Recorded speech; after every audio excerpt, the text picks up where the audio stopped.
Hey everyone, मैं आदर्श पराशर इस channel का होस्ट और आपका दोस्त आप सभी के समक्ष प्रस्तुत हूँ। इसमें मैं इस वीडियो में मैं आपको क्लास 10th के हिंदी सब्जेक्ट के कृतिका भाग 2 बुक से जॉर्ज पंचम की डाक चैप्टर जिसके लेखक कमलेश्वर जी हैं उसकी एनसीईआरटी क्वेश्चन साथ ही साथ कुछ एक्स्ट्रा क्वेश्चंस लेकर आया हूँ जो मैं आपको बताऊंगा और आपको समझाऊंगा साथ ही साथ। ठीक है, तो बिना टाइम वेस्ट करे हुए आप स्टार्ट करते हैं। तो इस जो पहला एनसीईआरटी क्वेश्चन है वह वो कुछ इस प्रकार है। सरकारी तंत्र में जॉर्ज पंचम की नाक लगाने को लेकर जो चिंता बदहवासी दिखाई देती है वह उनकी किस मानसिकता को दर्शाती है। किस मानसिकता को दर्शानी है यह बताना है हमें। मतलब जब वो इसको वो हमें ये इसकी हमने ये क्वेश्चन पढ़ा, हमें दिमाग में मानसिकता शब्द एक दिखाई दे रहा है, बदहवासी दिखाई दे रहा है, चिंता दिखाई दे रही है। मेन सरकारी तंत्र मतलब जो सरकारी तंत्र में जो उछल कूद या फिर जो उनके दिमाग में जो चिंता आई उससे उनकी क्या मानसिकता बतानी है कि उनकी मानसिकता क्या थी सरकारी तंत्र की। याद रखिए सरकारी तंत्र की क्या मानसिकता थी। ठीक, तो सरकारी तंत्र में जॉर्ज पंचम की नाक लगाने को लेकर जो चिंता और बदहवासी दिखाई देती है वह उनकी गुलाम और औपनिवेशिक मानसिकता को प्रकट करती है। ठीक, मतलब कि वो क्या कहते हैं, 200 साल अंग्रेजों ने हमने गुलाम किया तो हमें वो उसकी आदत पड़ी हुई है, बस उसी को दिखाती है, गुलाम सोच को प्रस्तुत करती है। ठीक, सरकारी लोग उस जॉर्ज पंचम के नाम से चिंतित हैं जिसने न जाने कितने कहर ढाए, न जाने कितना उसने अत्याचार करे हम लोगों के ऊपर, पर क्या क्या नहीं करा उसने। कई लोगों को मारा है, कई लोगों को पीटा है, पता नहीं क्या क्या करा है। आप सब जानते हैं क्या क्या करा है जॉर्ज पंचम, उसके लिए कितने चिंतित हैं ये लोग। उसके अत्याचारों को याद न करके उसके सम्मान में जुट जाते हैं। उसके अत्याचार नहीं देखते उसने क्या क्या अत्याचार करे हमारे ऊपर, बल्कि उसका सम्मान करने स्टार्ट कर देते हैं। बताइए क्या सरकारी तंत्र है आज की डेट में। सरकारी तंत्र अपनी अयोग्यता, अदूषिता, मूर्खता और चाटुकारिता को दर्शाता है। अरे भाई भाई रुक जाओ, इतने खतरनाक शब्द नहीं है, बस आप समझो इस क्या है। अयोग्यता, उसमें उनकी योग्यता का कम। अदूषिता का मतलब होता है, अदूषिता का मतलब उनकी दूषिता, मतलब उनकी सोच को। मूर्खता, मूर्ख लोग तो हैं ही यार उसको। चाटुकारिता और उसको बोलते हैं गुलाम, गुलाम सोच को दर्शाता है। ठीक, अब हमारा दूसरा क्वेश्चन जो है वो है, रानी एलिजाबेथ के दर्जी को परेशानी का क्या कारण था। उसकी परेशानी को अपने तरह तर्क संगत ठहराइए। मतलब हमें अपने तर्क प्रस्तुत करने हैं जब वो परेशान क्यों था। मेनली वो इसलिए परेशान था कि रानी एलिजाबेथ इंग्लैंड को रिप्रेजेंट कर रही थी। कहाँ कहाँ पर, भारत, पाकिस्तान और नेपाल की यात्रा कर रही थी वो। तो अब उन्हें ये देखना है कि उसको कोई कपड़ों की मर्यादा पहली बार देखनी है उसे, कि को मर्यादा में रहकर उसे कपड़े बनाने और ऐसे कपड़े बनाने जो कि उनकी वेशभूषा को अच्छे से अच्छा दिखे। ठीक, एक बार हम आंसर पढ़ लेते हैं फिर मैं आपको दोबारा से बता दूंगा। रानी एलिजाबेथ के दर्जी की परेशानी का कारण रानी एलिजाबेथ की वेशभूषा थी। ठीक, जैसा कि मैंने यही बताया था। दर्जी यह सोचकर परेशान हो रहा था कि भारत, पाकिस्तान और नेपाल की यात्रा के समय किस अवसर पर क्या पहनेंगी। मतलब अभी यहाँ पे हैं, फिर थोड़ी देर वहां जाएंगी, तो जो जो वो कार्य करेंगी उसमें वो क्या क्या पहनना पसंद करेंगी, क्या पहनेंगी और क्या पहनना चाहिए। ये नहीं वो क्या पहनना पसंद करेंगी, उनसे ये भी देखना है कि रानी एलिजाबेथ को क्या पहनना चाहिए। ठीक, दर्जी की परेशानी तर्कसंगत थी। यह इसलिए क्योंकि रानी इस यात्रा पर अपने देश को प्रतिनिधित्व कर रही थी। मैंने यही बताया था, बिल्कुल आपको याद है। अर्थात उनके कपड़ों का उनकी मर्यादा के अनुकूल होना जरूरी था। सेम, बिल्कुल याद रखिए आप, मैं यही बता दूं। रानी की वेशभूषा तैयार करने में यदि उसके कोई चूक हो जाती तो उसे रानी का क्रोध का सामना करना पड़ता। ऑब्वियसली अगर वो कोई भी अगर उसमें थोड़ी सी भी चूक हो जाती तो पहली बात तो रानी एलिजाबेथ की मर्यादा में अगर उसने जरा से भी कपड़े सही नहीं बनाए होते तो वो बदनाम होती। तो जिससे क्या होता, उस रानी एलिजाबेथ क्रोधित हो जाती और फिर वो उसको डांटती बहुत, तो उस रानी का क्रोध भी झेलना पड़ सकता था। आइए अब अपना जो नेक्स्ट क्वेश्चन है वो कुछ इस प्रकार है, देखते हैं क्या है। और देखते ही देखते नई दिल्ली की काया पलट होने लगा। मतलब ओके, नई दिल्ली की काया पलट होने मतलब अभी ऐसी है और बिल्कुल बदल जाए थोड़ी देर बाद, कुछ इस प्रकार, ठीक। नई दिल्ली की काया पलट के लिए क्या क्या प्रयत्न किए गए होंगे? जब नई दिल्ली को चेंज, मतलब उनको चेंज करना था। अभी हमारी जैसे कोई घर है, आपको जैसे पता है जब कोई घर में मेहमान आता है तो हम लोग चुटकी बजाते ही हम कितनी जल्दी अपना घर साफ कर देते हैं, ऐसे 15-20 मिनट में ऐसे बिल्कुल घर साफ। वही कुछ हमें एक बिग स्केल दिल्ली में करना था। दिल्ली में क्या, जब रानी एलिजाबेथ आ रही थी तो हमें जहां जहां से वो जाएंगी वहां वहां पे कूड़ा कचरा नहीं होना चाहिए, तो और क्या कहते हैं, जो गरीब हैं, जो रोड पे रहते हैं उन्हें नहीं होना चाहिए, उन सबको हटाना चाहिए, रोड वगैरह को साफ करना चाहिए, कूड़ा कचरा नहीं होना चाहिए, बस इसी यही होगा, यही होना चाहिए इसके आंसर में। आइए देखते हैं क्या है उत्तर। दिल्ली की काया पलटने के लिए प्रयत्न, पर्यटन स्थलों को का उद्धार किया गया। पर्यटन स्थल जहाँ पे हैं वहाँ पे उनको साफ सफाई करी गई। बस दिल्ली की खस्ता हो चुकी सड़कों पर पुनरुद्धार किया गया होगा। दिल्ली के जैसे जो खराब सड़कें हो गई होंगी तो उसमें थोड़ा बहुत उनको उनके गड्ढे वगैरह भर दिए गए होंगे। बस पूरी नई दिल्ली शहर को साफ सफाई के लिए विशेष योजनाएं तैयार की गई होंगी। ऑब्वियसली योजनाएं बना के ही काम करते हैं। उन दिनों पानी या बिजली की समस्याएं न उत्पन्न हो इसके लिए कारगर कार्य किए गए होंगे होंगे आतंकवादी घटनाएं या फिर इंग्लैंड विरोधी कार्रवाई, ये सबसे मेन पॉइंट है, आप याद रखिए। ये आपको कोई ऐसे, ये इतना अच्छा आंसर आपको कहीं और नहीं मिलेगा। ये आतंकवादी घटनाएं या फिर इंग्लैंड विरोधी कार्रवाई या धरने ना हो उसके लिए सुरक्षा, उसके लिए सुरक्षा के पूरे इंतजाम किए गए होंगे। मतलब जो हमें पहली बार रानी एलिजाबेथ को प्रोटेक्ट करना है और अपने आप को बेस्ट दिखाना है, तो वही हम लोगों ने इस आंसर में किया है, ठीक। आज की पत्रकारिता, अब अपना जो नेक्स्ट क्वेश्चन है, क्वेश्चन नंबर 4, वो कुछ इस प्रकार है। आज की पत्रकारिता में चर्चित हस्तियों के पहनावे और खान पान संबंधी आदतों आदि के वर्णन का दौर चल पड़ा है।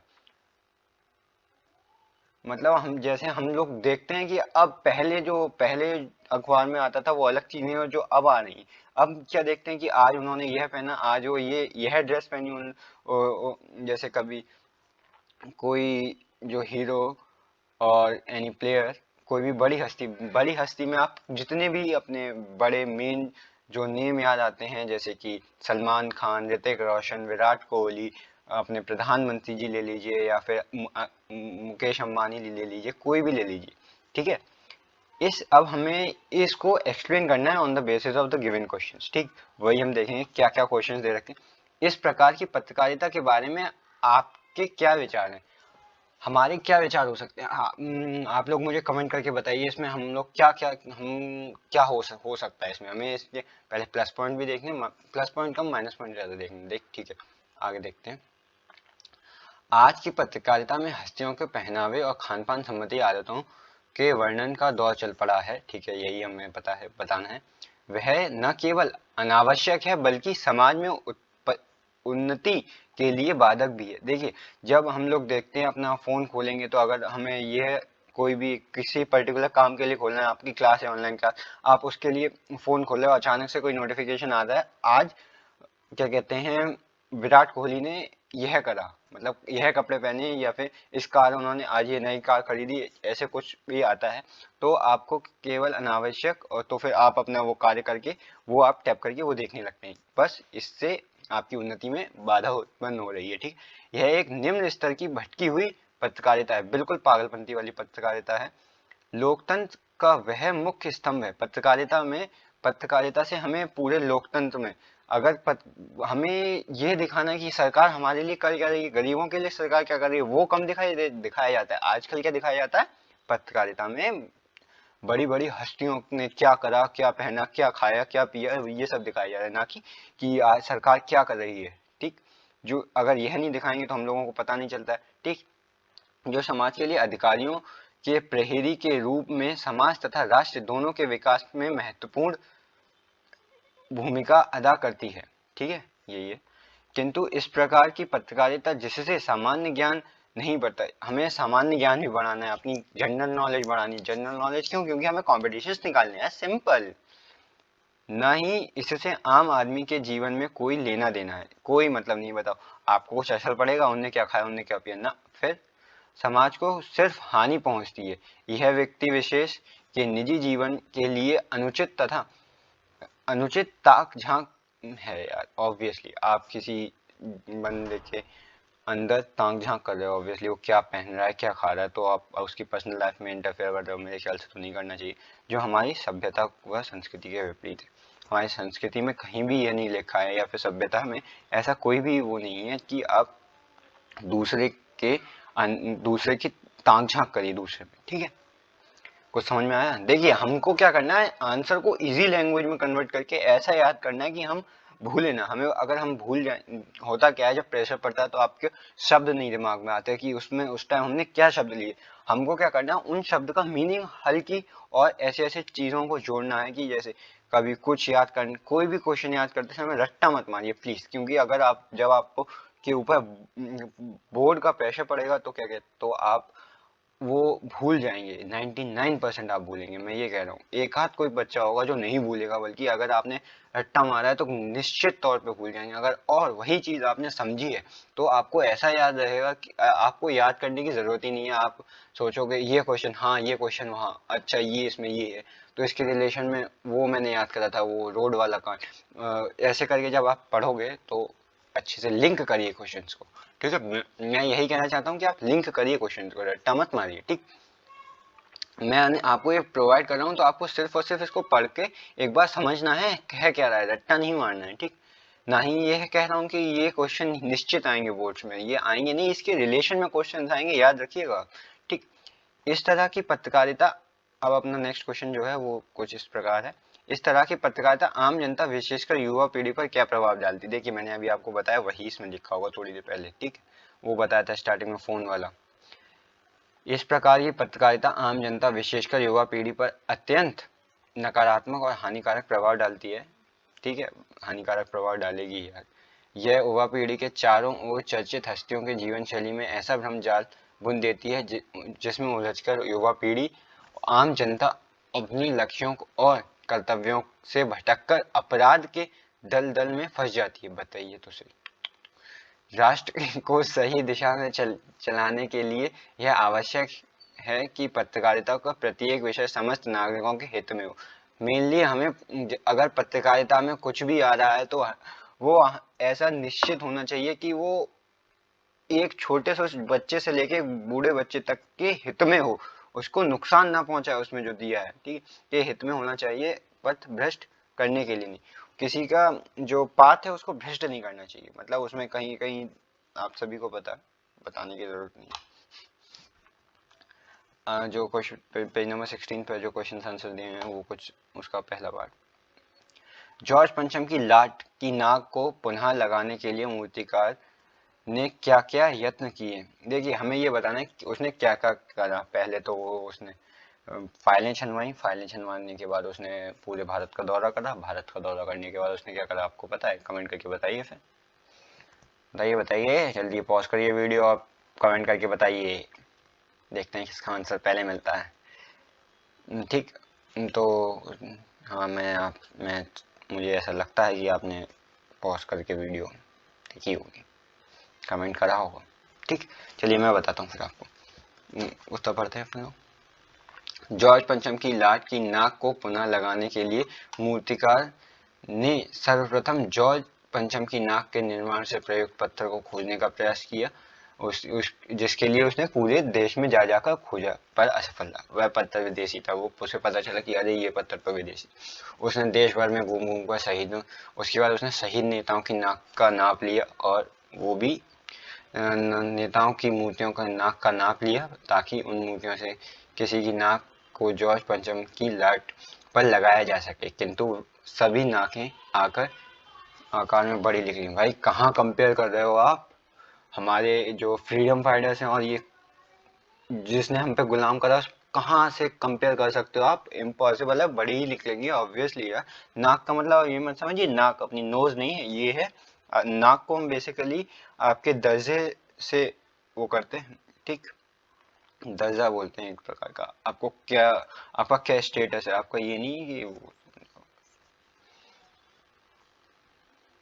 नाप लिया, ताकि उन मूर्तियों में से किसी की नाक जॉर्ज पंचम की लाट पर लगाया जा सके, किंतु सभी नाक आकार में बड़ी निकली। इसके पश्चात उसने 1942 में बिहार रेजिमेंट के शहीद बच्चों की मूर्ति की नाक का नाप लिया किंतु वह भी बड़ी निकली। यार मैंने बताया तो, वो शहीद हुआ है, शहीद हुए बच्चे हैं, उन्होंने कितना काम करा है, वो फ्रीडम फाइटर्स हैं एक प्रकार के, उसकी नाक, उनकी नाक बड़ी हो ही नहीं सकती यार।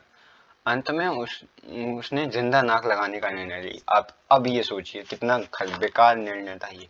मैं चाहता तो उसको, उस प्रतिमा को हटा दो ना यार। एक आदमी की नाक लगाने से अच्छा था आप उस प्रतिमा को वहां से हटा देते, ये हो सकता था। बट यार क्या है पागल था आर्टिस्ट। अब अपना नेक्स्ट क्वेश्चन है, इतना बड़ा क्वेश्चन है भगवान क्या होगा, डरिए मत, बहुत आसान क्वेश्चन है, देखिएगा।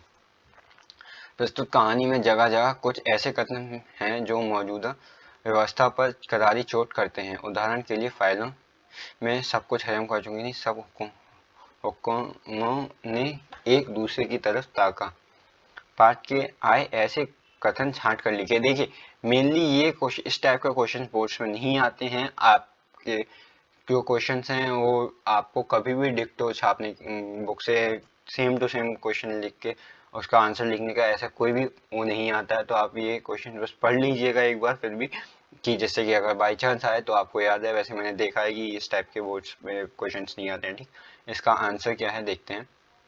मेनली इसमें सिर्फ और सिर्फ जो जो कथन आए हैं बीच बीच में, जो जो लाइन है उसमें हमें लगता है कि अच्छे वो मतलब तर्क टाइप की हैं, तो वो आए वो लिखनी है। ठीक है, मौजूदा व्यवस्था पर चोट करने वाली कथन निम्नलिखित हैं। ठीक है, सभापति ने देश में आकर कहा, सभापति जो था उसने कहा, लानत है आपकी अकल पर, विदेशों की सारी चीजें हम अपना चुके हैं, दिल दिमाग तौर तरीके रहन सहन सब हिंदुस्तान में वॉल डांस तक मिल जाता है, तो पत्थर क्यों नहीं मिल सकता भाई, मतलब पत्थर क्यों नहीं मिल रहा है, सब कुछ तो मिल जाता। मूर्तिकार ने अपनी नई योजना पेश की, चूंकि नाक लगाना एकदम जरूरी है इसलिए मेरी राय है कि 40 करोड़ में से किसी एक जिंदा की नाक काट कर लगा दी जाए। अब अगर जैसे आपको ये क्वेश्चन बोर्ड में आता है तो आपको कुछ कंफ्यूजन हो रहा है क्या लिखना है, तो आप बस अगर आपको कोई भी ये जो है इनको आप समझ लीजिएगा, आप इनको क्या कहते हैं नोट मत करिए, सेम टू सेम लिखना है। और मेरे ख्याल से मैं तो बिल्कुल नहीं कहूँगा कि आप इसे रट्टा मारिए, बस आप पढ़ लीजिएगा, जैसे कि अगर आपको ये पर्टिकुलर लाइन्स याद भी ना आए तो आप उसको एक्सप्लेन कर दें छोटे छोटे लाइन्स में। ठीक, किसी ने किसी से नहीं कहा, किसी ने किसी को नहीं देखा, पर सड़कें जवान हो गई, बुढ़ापे पर धूल साफ हो गई, बुढ़ापे की धूल साफ हो गई, मतलब जो सड़कें थी उस पर कितनी धूल आ चुकी थी कि वो बूढ़ी लगने लगी थी, पर सब साफ कर दिया गया। बताइए काश ये काम डेली होता तो कितना तरक्की कर चुका होता अपना भारत। चलिए अपना अगला क्वेश्चन जो कि कुछ इस प्रकार है, नाक मान सम्मान व प्रतिष्ठा का द्योतक होता है। मैंने बोला था आपको नाक मान सम्मान का प्रतिष्ठा होता है। यह बात पूरे व्यंग्य रचना में किस तरह उभर कर आई है, मतलब हमें ये बताना है जो इस क्वेश्चन में प्रतिष्ठा और मतलब आपका मान सम्मान दिखाया गया है वहाँ कहाँ कहाँ है। एक तो शहीद वाला है, ठीक, और दूसरा कहाँ पे हो सकता है, देखते हैं क्या क्या हो सकता है। नाक इज्जत प्रतिष्ठा मान मर्यादा और सम्मान का प्रतीक है। शायद यही कारण है कि इससे संबंधित कई मुहावरे प्रचलित हैं, जैसे नाक काटना, नाक रखना, नाक का सवाल, नाक रगड़ना आदि। इस पाठ में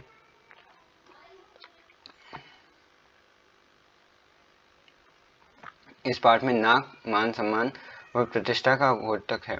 यह बात लेखक ने विभिन्न बातों द्वारा व्यक्त की है। रानी एलिजाबेथ अपने पति के साथ भारत दौरे पर आ रही थीं। ऐसे मौके में जॉर्ज पंचम की नाक का न होना प्रतिष्ठा का धूमिल करने जैसा था। यह लोग विदेशियों की नाक को ऊंचा करने को अपने नाक का सवाल बना लेते हैं। यहाँ तक कि जॉर्ज पंचम की नाक का सम्मान भारत के महान नेताओं एवं साहसी बालकों से भी ऊंचा था। यहाँ तक कि जॉर्ज पंचम की नाक का सम्मान, मतलब उन लोग जो भारत के वो थे, मतलब वर्कर्स जो वर्क कर रहे थे उनकी नजर में ये था, बट कायदे में ये ऐसा नहीं था, इसका बिल्कुल उल्टा था। मतलब जॉर्ज पंचम की नाक इतनी सी और समझ लो आप इतनी बड़ी, समझ सकते हो आप। जॉर्ज पंचम की लाट पर किसी भी भारतीय नेता, यहाँ तक कि भारतीय बच्चे की नाक फिट ना होने की बात से लेखक किस संकेत करना चाहते हैं आप, यही ऑलमोस्ट इसी टाइप का क्वेश्चन है ये, बस आपको थोड़ी लैंग्वेज चेंज करनी थी। यहाँ लेखक ने भारतीय समाज के महान नेताओं व साहसी बालकों के प्रति अपना प्रेम प्रस्तुत किया है। हमारे समाज में यह विशेष आदरणीय लोग हैं इनका स्थान जॉर्ज पंचम की सतनों अच्छा इनका स्थान जॉर्ज पंचम से हजारों गुना बड़ा है। सिंपल, हजारों लिख सकते हो आप, ये तो पता नहीं, मुझे भी समझ नहीं आया क्या लिखा है। जॉर्ज पंचम ने भारत को कुछ नहीं दिया, पर मत समझ सकते हो आप क्या दिया उसने। हम पे 2 साल गुलामी की, यहाँ से सब कुछ ले गए अंग्रेज, ठीक। परंतु इन्होंने अपने बलिदान, जो अपने वो थे फ्रीडम फाइटर्स, उन्होंने बलिदान व त्याग कर भारत को एक नई नींव दी, उससे आज़ादी दी, हमें आज़ादी मिली है जो, ठीक। इसलिए इनकी नाक जॉर्ज पंचम की नाक के से हजारों गुना बड़ी है। सिंपल सा आंसर था। अखबारों ने जिंदा नाक लगने की खबर को किस तरह प्रस्तुत किया। अखबार जो थे उसमें किस तरह जिंदा नाक के बारे में बताया, ये बताना है इस क्वेश्चन में हमें। अखबारों ने इस खबर पर खास ध्यान नहीं दिया, भाई कैसे ध्यान दे देते हैं यार, पर उन्होंने इतना लिखा कि नाक पर इंडिया गेट के पास वाली जॉर्ज पंचम की मसला हल हो गया है, मतलब वो मसला हल हो गया, वो नाक लग गई है उस पर, और राष्ट्रपति पर लाट की नाक लग गई है, ठीक। उसके जो लाट थी, उसकी लाट का मतलब आप समझ रहे हो, मैं लाट लाट बार बार बोल रहा हूँ, उसका मतलब होता है फ्रॉम आपकी सर से ऊपर से जो आपका सेकंड बटन होता है, जो शर्ट का आपका सेकंड बटन होता है वहां तक, और ये मान लीजिए डायफ्राम, साइंस में डायफ्राम जो होता है, याद है कुछ, की नाक लग गई है, ठीक है। इसके अतिरिक्त अखबारों में नाक के विषय को लेकर कोई चर्चा नहीं हुई, ना ही किसी समारोह ये होने की खबर को छापा गया। इसमें वो लोग ये बताना दर्शाना चाह रहे थे कि वो लोग कितना गुस्सा है जो एक्शन लिया है भारत सरकार ने, इतना बेकार एक्शन था, वो यह दर्शाना चाह रहे थे। इसलिए ना तो किसी समारोह के बारे में खबर थी, ना ही किसी उत्सव वगैरह, कोई भी उसके बारे में कोई खबर नहीं थी, ठीक।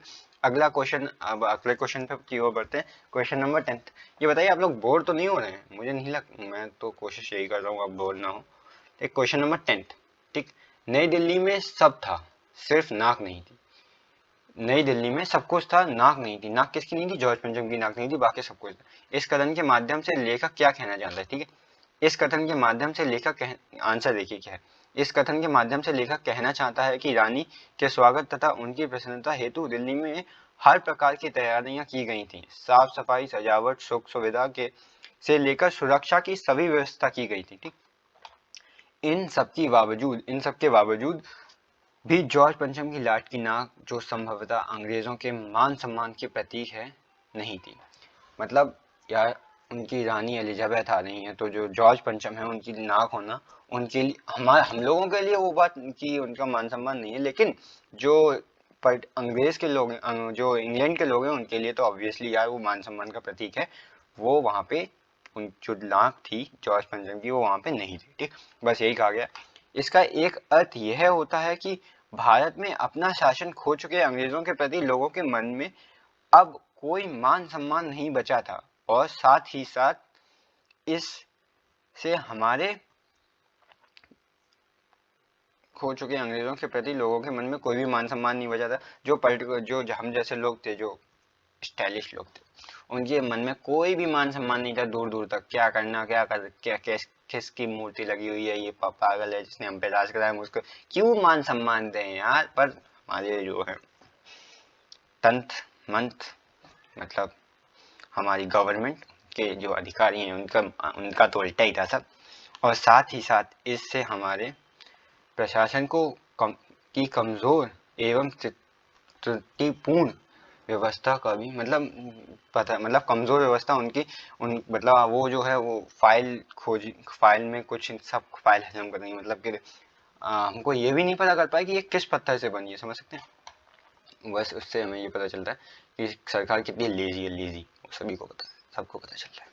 जॉर्ज पंचम की नाक लगने वाली खबर के दिन अखबार चुप क्यों थे, अब उसमें हमें क्या बताया था, क्या क्या करा अखबारों ने, अब ये बताना है वो उन लोगों ने यह वो करा क्यों। ब्रिटिश सरकार को दिखाने के लिए किसी जिंदा इंसान की नाक जॉर्ज पंचम की लाट की नाक पर लगाना किसी को पसंद नहीं आया। क्यों पसंद आएगा भाई, हम एक बंदे को मार कर उसकी नाक निकाल कर यार ऐसे इंसान में लगा रहे हैं जिसने हम पे 200 साल राज किया, उसका क्या मतलब, कोई मतलब नहीं है यार। इसके विरोध में सभी अखबार चुप रहे, इसीलिए सब अखबार चुप रहे। यदि वे सच छाप देते तो पूरी दुनिया क्या कहती भाई, ऑब्वियसली हमारी नाक कट जाती, जिसको हम बचाने की पूरी कोशिश कर रहे हैं। लोग जब जानते कि आज़ादी के बाद भी दिल्ली में बैठे हुक्मरान आज भी अंग्रेजी के आपने दुम हिलाते हैं, पूंछ हिलाते हैं बाबा। चलिए अब हम कुछ, ये तो अब तक थे हमारे एनसीईआरटी क्वेश्चन जो मुझे आशा है कि आपको अच्छे से समझ में आए होंगे। अब हम लोग कुछ जो एक्स्ट्रा क्वेश्चन हैं उसकी तरफ बढ़ते हैं और देखते हैं क्या क्या है। कुछ पर अच्छे क्वेश्चन हैं ये, आप देखिएगा मजा आएगा क्वेश्चन करने में, ठीक है। और देखते ही देख रहे नई दिल्ली काया पलट होने लगी। नई दिल्ली काया पलट के लिए क्या क्या प्रयत्न किए होंगे, ये ऑलमोस्ट क्वेश्चन जो मैंने आपको पहले कराया कुछ उसी प्रकार का क्वेश्चन है, बट उसमें हमने बताया था कि रानी एलिजाबेथ को प्रोटेक्ट करना, अपने आप को बेस्ट दिखाना। इसमें हमें बताना है बेस्ट कैसे दिखाया, हमने बेस्ट कैसे दिखाया ये दिखाना है, ठीक है। नई दिल्ली की काया पलट करने के लिए निम्नलिखित प्रयास किए गए होंगे, ठीक है। सभी मुख्य इमारतों को की मरम्मत की गई होगी, जो मेन जहाँ जहाँ उन्हें जाना था और जहाँ जहाँ से वो गुजरेंगी जो चीज़ थी वो अच्छी दिखे, तथा उन्हें रंगा जा रहा होगा। सड़कों पर पानी से धोया जा रहा होगा, पानी से धोया होगा सड़कों को, या झाड़ू लगाई होगी यार। वहाँ रोशनी की व्यवस्था की होगी, मतलब रोशनी पर्टिकुलर अगर रात के समय वो आए तो अच्छा लगे, ठीक। रास्तों पर दोनों देशों के झंडे लगाए गए होंगे, झंडे, जिससे कि हम लोग एक हैं ये पता चले, ठीक है। यार आपने देखा नहीं जब प्रेस कॉन्फ्रेंस वगैरह होती हैं, अगर जैसे कोई पर्टिकुलर एक इंडिया का बैठा है और एक पाकिस्तान या फिर कोई भी बैठा तो साथ में लगता है यूएसए का बैठा है, तो जैसे अपने पीएम बैठे हैं और यूएस के प्रेसिडेंट बैठे हैं तो साथ साथ ये दोनों के झंडे लगते हैं, ठीक। वैसे वही करा होगा। गरीबों को सड़कों से किनारे से हटाया गया होगा, मैंने बताया था यही आपको। दर्शनीय स्थानों पर सजावट की गई होगी, दर्शनीय स्थानों पर सजावट की गई होगी। सभी सरकारी भवनों को रंगा गया होगा, ठीक। अगला क्वेश्चन, आज की पत्रकारिता आम जनता विशेषकर युवा पीढ़ी पर क्या प्रभाव डालती है, हमें ये बताना है। जो आज की और भी कुछ, अच्छा सॉरी मैं भूल गया यार, कुछ और भी हैं, कहीं कोई त्रुटि ना रह जाए इस पर विशेष ध्यान दिया गया होगा। इस पर बहुत सोच विचार है, कोई कमी ना रह जाए, ठीक। कमी भी लिख सकते हो आप, बट अच्छा लगेगा अगर आप ये शब्द यूज करोगे तो। रानी की सुरक्षा में कड़े प्रबंध किए गए होंगे, क्योंकि यार हमें उनको सुरक्षा करनी है, बेस्ट दिखाना, सुरक्षा करनी है, दोनों चीज़ों को कैसे करना है वो बताया हमने इस क्वेश्चन में। ये किनारे के पेड़ों को की कटाई छटाई की गई होगी, मतलब साफ सही करे होंगे। जगह जगह स्वागत द्वार बनाए गए होंगे, स्वागत द्वार बनाए गए होंगे। भवनों पर दोनों देशों के ध्वज लगाए गए होंगे, और मैंने सब बता दो। आज की पत्रकारिता आम जनता विशेषकर युवा पीढ़ी पर क्या प्रभाव डालती है,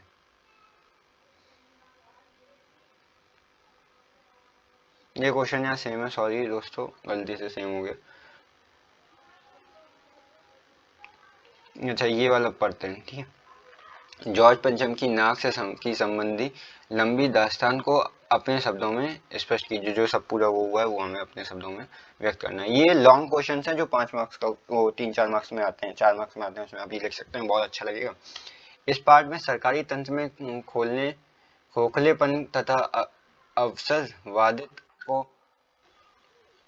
अत्यंत प्रतीकात्मक ढंग से प्रस्तुत किया गया है। यह लेख भारत के अधिकारियों की स्वाभिमान शून्यता पर करारा व्यंग है, जो अभी भी गुलामी की मानसिकता से जकड़े हुए हैं। मतलब इसमें कमियां हैं, सब भारत के जो सरकारी तंत्र है उसमें खोखला कितना हो रखा है अपना तंत्र की, कुछ साला काम ही नहीं करते ये लोग यार, खाली बैठे रहते हैं, खाली की तनख्वाह लेते हैं हम जैसे लोगों को लिए। होता है कोई बात नहीं।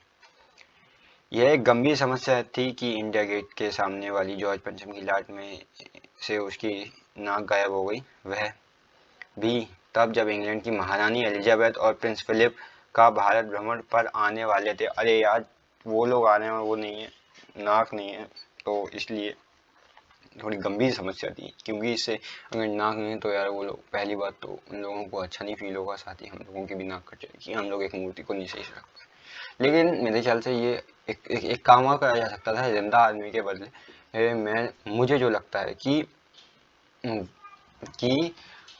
वो मूर्ति हटा दी जाती है वहां से, सबसे बेस्ट ऑप्शन। इस मूर्ति पर नाक लगवाने के लिए गंभीर पूर्वक प्रयास किए, जिसके लिए मूर्तिकार को बुलाया गया। फाइलों में मूर्ति के पत्थर से संबंधित जानकारी ढूंढे गए। मूर्तिकार द्वारा पहाड़ी क्षेत्रों पर खानों में पत्थर मतलब ढूंढने गए महापुरुष के, उस महापुरुष और सेनानियों की नाक को देखा गया, ठीक। शहीद बच्चों की नाक का नाप लिया गया, बस सब जितनी भी थी सबकी नाक बड़ी निकली। इसी परिस्थिति एक जिंदा व्यक्ति की, इसी वजह से एक जिंदा व्यक्ति की नाक लगा दी। फोर्थ क्वेश्चन जो कि है एक्स्ट्रा क्वेश्चन में, जॉर्ज पंचम की नाक पार्ट में कोई भी नाक फिट होने काबिल नहीं थी, नकली निकली। यह कहकर लेखक किस ओर संकेत करता है, यह बताना।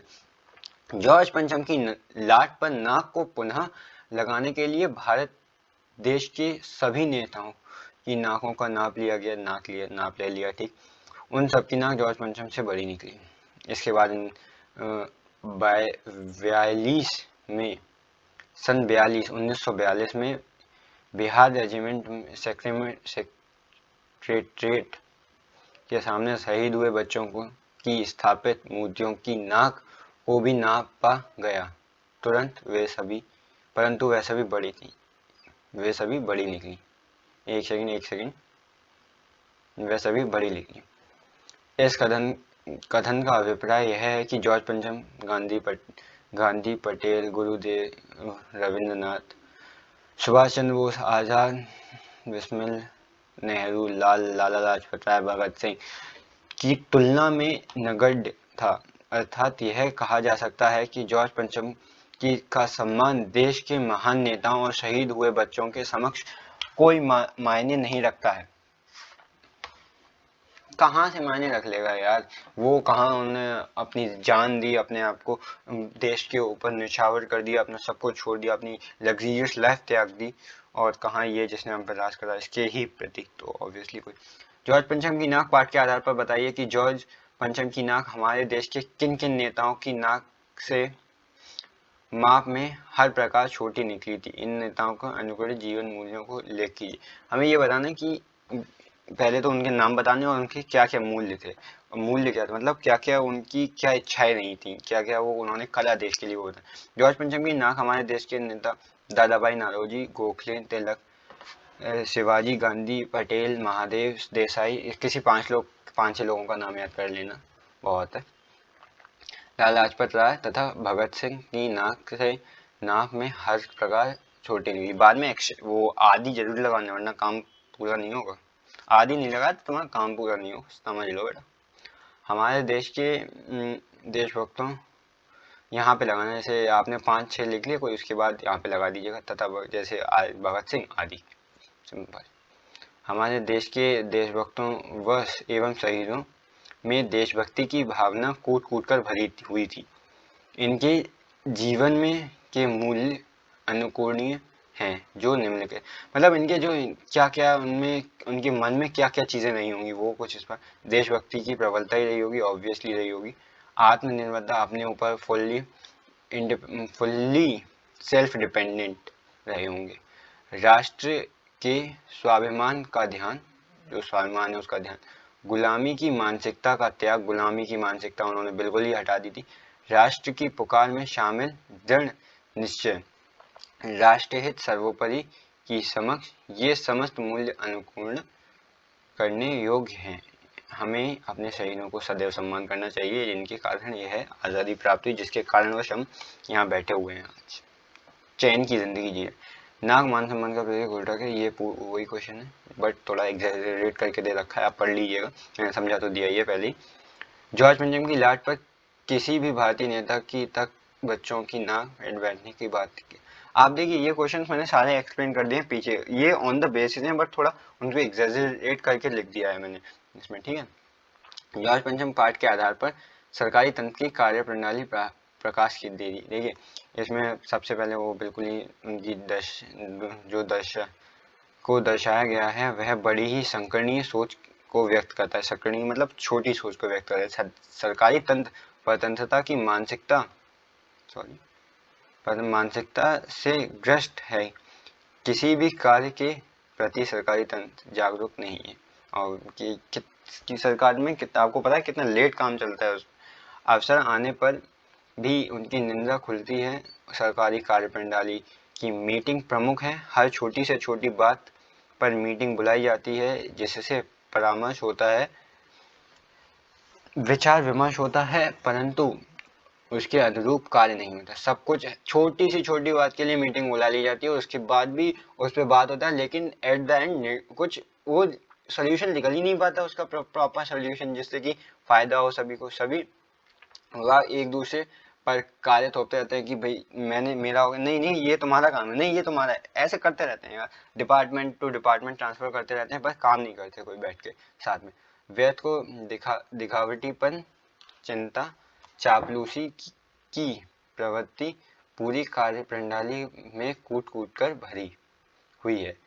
पाठ में रानी एलिजाबेथ के भारत आने पर संपूर्ण सरकारी तंत्र अपने सभी कामकाज छोड़कर उनकी तैयारी में और स्वागत में लग जाते हैं। जॉर्ज पंचम की नाक लगाने को लेकर जो चिंता और बदहवासी दिखाई देती है संपूर्ण पान में दिखाई देती है, वह सरकारी तंत्र की अयोग्यता, अदूषिता, चटुकारिता और मूर्खता को दर्शाती है। सॉरी वो सेम आंसर है, मतलब नीचे जो है ना वो वहीं से ले लिया, अच्छा लगा था वो लाइन्स, जो ये शब्द है वो मुझे बहुत अच्छे लगे।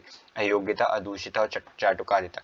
अच्छे वर्ड से आप अच्छे जितने अच्छे वर्ड्स यूज हो सकें। पहली बात इजी लैंग्वेज लिखनी है एग्जामिनर आपसे, एग्जामिनर को कंफ्यूज नहीं करना है, इसमें लिखा गया है आपको उसे इजी लैंग्वेज में समझाना है, ठीक है। तो आज का चैप्टर यहाँ पे समाप्त होता है अपना, जो अपना आज अपने लोगों ने एक चैप्टर निपटाया जिसका पूरा full video in one video में। तो उसका जो नाम है कौन सा था पता है आपको? इतनी देर से पढ़ रहे हैं आपको उसका नाम तो पता ही होगा, जॉर्ज पंचम की नाक बाय बाय, बताओ कमेंट करके बताओ। कमलेश्वर जी, ठीक। तो थैंक यू सो मच आपने अपना वीडियो देखने के लिए, ये वीडियो देखने के लिए। और आई रिक्वेस्ट यू कि अगर आपको ये वीडियो अच्छी लगी हो तो please like it and also subscribe it और नोटिफिकेशन बेल आइकन दबा दीजिए जिससे कि आपको मेरी कोई भी नई वीडियो आए तो उसके बारे में पता चलता रहे। और शेयर कीजिए बस। थैंक यू सो मच, फिर मिलते हैं, जल्दी मिलते हैं, बाय बाय।